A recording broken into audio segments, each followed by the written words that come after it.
Good morning all of you. आज हम extension teaching method प्रसार शिक्षण की विधियों की चर्चा करेंगे। Extension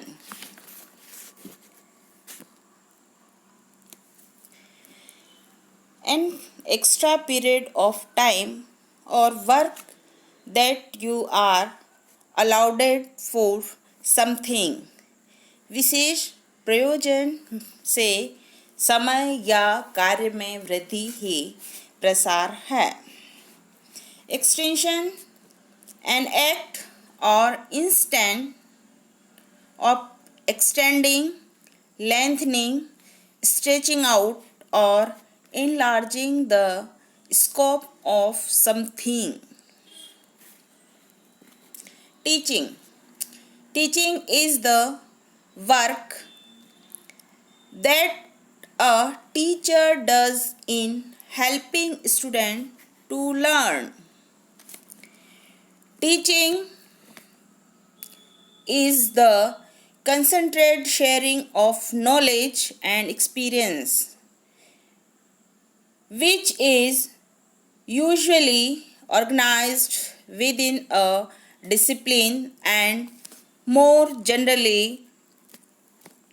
the provision of stimulus to the psychological and intellectual growth of a person by another person or artifact।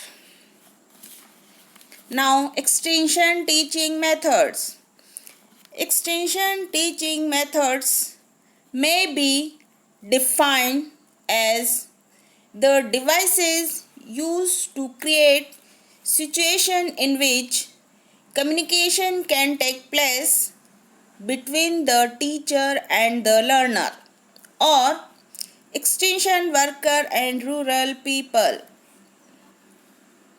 Extension teaching methods are the tools and techniques used to create situations in which communication can take place between the rural people and extension worker or teacher and learner। These are the methods of imparting new knowledge and skills to the rural people by drawing their attention towards such technologies, thereby arousing their interest and helping them to have successful experience of the new practice। यानी सीखना एक मानसिक प्रक्रिया है जिसकी अभिव्यक्ति व्यक्ति के व्यवहार से होती है। सीखना एक मानसिक प्रक्रिया है और उसकी जो अभिव्यक्ति है वो व्यक्ति के व्यवहार से होती है। सीखने से व्यक्ति के व्यवहार में परिवर्तन या परिमार्जन होता है। व्यक्ति के व्यवहार में परिवर्तन उसको विकास की दिशा प्रदान करता है। यानी व्यक्ति के व्यवहार में जो परिवर्तन हुआ, जो चेंज आया, वो उसको अपने विकास की दिशा देता है। कोई भी शिक्षण कार्य तभी सफल माना जाता है जब उसके द्वारा उस व्यक्ति या उन व्यक्तियों के knowledge, skill, attitude, understanding, work capacity में पॉजिटिव चेंजेस आते हैं।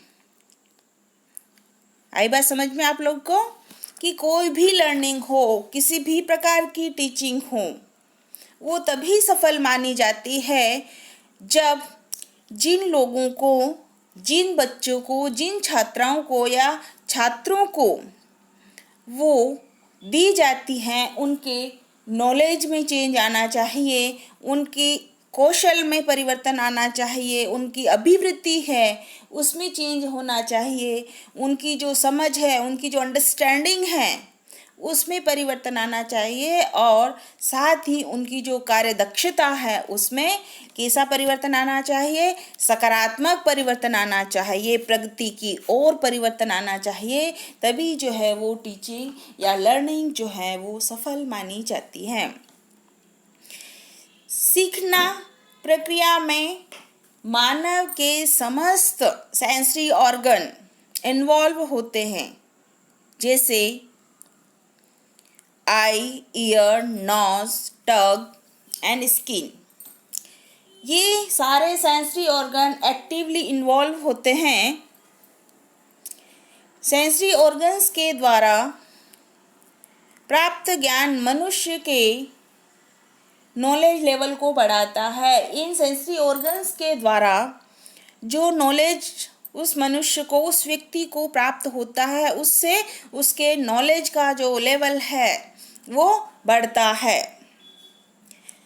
इसलिए व्यक्ति को हमेशा सभी ज्ञानेंद्रियों की एकाग्रता के साथ उस विषय वस्तु को समर्पित करनी चाहिए। व्यक्ति जिस भी चीज़ को सीख रहा है, जिस भी ज्ञान को अर्जित कर रहा है, उस समय उसे अपनी सभी ज्ञानेंद्रियों को एकाग्रता के साथ उस विषय वस्तु के ऊपर जो है वो उसे समर्पित करनी चाहिए, ताकि उसे उसका ज्ञान अधिकतम हो सके।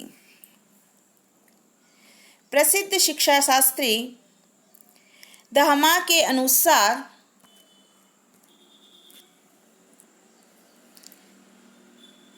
स्वाद द्वारा 1%, घ्राण द्वारा 3.5%, दृष्टि द्वारा 83%, स्पर्श द्वारा 1.5% और श्रवण द्वारा 11% व्यक्ति जो है वो सीखता है।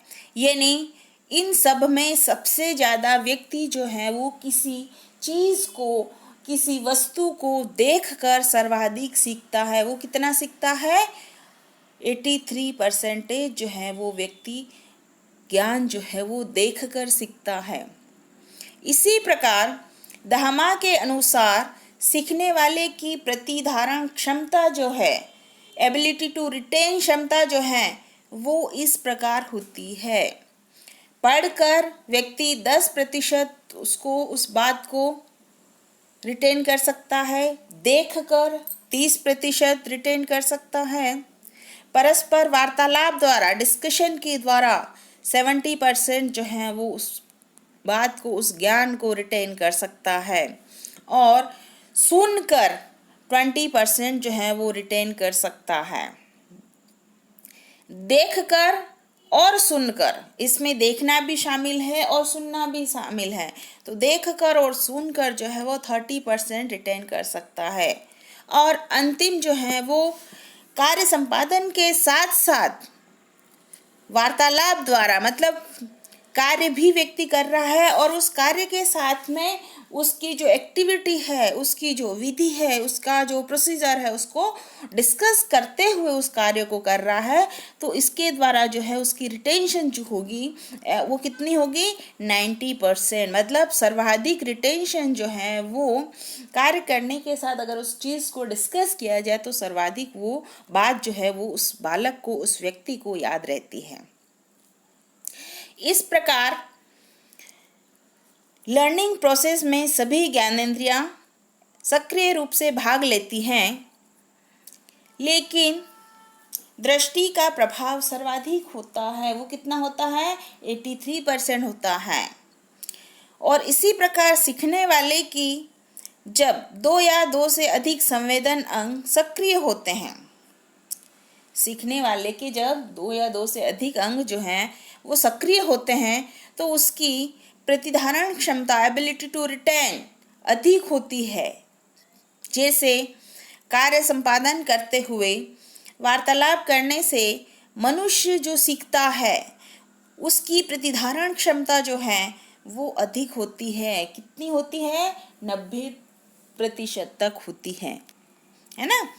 तो इससे स्पष्ट हुआ कि हमारे सेंसरी ऑर्गन से सभी से हम कुछ न कुछ सीखते हैं। उनकी सीखने का जो परसेंटेज है वो अलग अलग है, लेकिन सर्वाधिक जो है वो हम देख कर सीखते हैं। और सर्वाधिक जो हमारी प्रतिधारण क्षमता जो है या एबिलिटी टू रिटेन करने की जो क्षमता है वो कैसे रहती है, जब हम किसी कार्य को करने के साथ साथ उसके बारे में डिस्कस भी करते जाएं तो हमें जो है वो चीज़ ज़्यादा याद रहती है, उसको हम ज़्यादा याद रख पाते हैं।